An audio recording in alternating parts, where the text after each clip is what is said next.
In the name of Allah, the most gracious, the most merciful.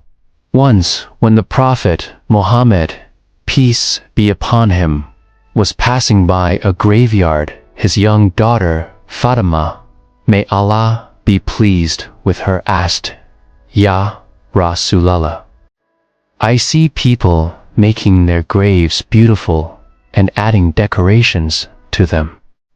Why do you only put a simple, flat stone on your grave? The Prophet, peace be upon him, explained to her that those who adorn their graves are doing it for show, because they are proud and boastful. As for me, he said, I am content with whatever Allah has decreed. If Allah wishes to honor my grave, He will adorn it better than all of your graves. Little did they know that Allah had a much grander plan for the Prophet's resting place.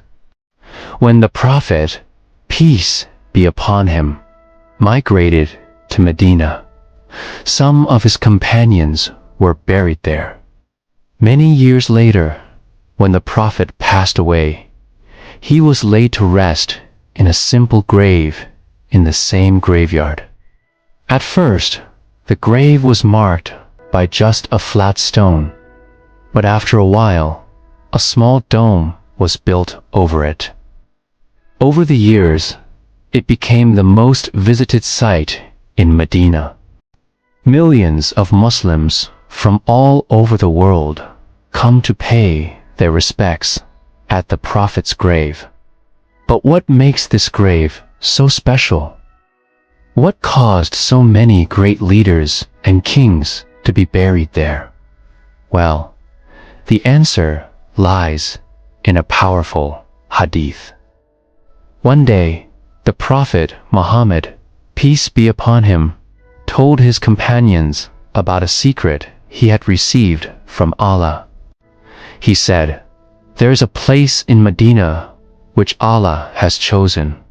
If anyone is buried there, Allah will grant him the pleasure of entering paradise. Of course, people were eager to know where exactly in Medina this blessed place was. So, the Prophet, peace be upon him, pointed to a spot near his own grave. This was the resting place of some of his companions, including Abu Bakr and Omar.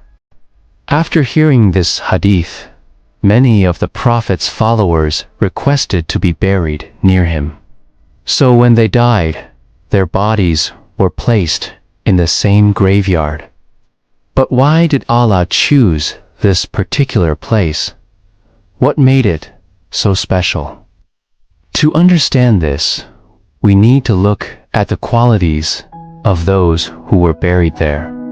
The first person buried in this area was the great companion Abu Bakr. He was known for his exceptional iman, or faith. In fact, he was the first person to become Muslim after Prophet Muhammad, peace be upon him. He was also known for his extraordinary generosity and kindness.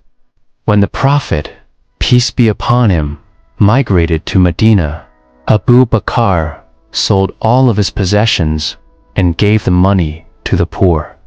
He was ready to sacrifice everything for the sake of Islam. So, when he was buried in Medina, his grave became a source of great blessings. After him, another great companion, Omar, was buried there. He was known for his bravery and his dedication to spreading Islam. He was the one who led the Muslims to victory in many battles. He was also known for his immense knowledge of the Quran. Even non-Muslims respected him for his wisdom and fairness. So, when Omar was buried there, the blessings of the grave multiplied. Then came the Prophet Muhammad, peace be upon him. He was the most beloved of all creation. He dedicated his entire life to spreading the message of Islam. He taught people about kindness, honesty, and how to live a good life. He was the best role model for all Muslims. So, when he was buried there, the blessings of the grave became even greater. What lessons can we learn from this story? First, we learn about the importance of being righteous. All three of these men were great role models. They lived their lives in the best way possible. They were all striving to earn the pleasure of Allah. That's why Allah chose their resting place. Second, we learn that Allah can choose anyone He wants. These men weren't from royal families. They weren't the richest or the most powerful. They were ordinary people who tried to do extraordinary things. Allah chose them because they had the right qualities. Finally, we learn that this graveyard is a reminder for all Muslims. It reminds us of the great companions, and it inspires us to follow in their footsteps. May Allah bless us all.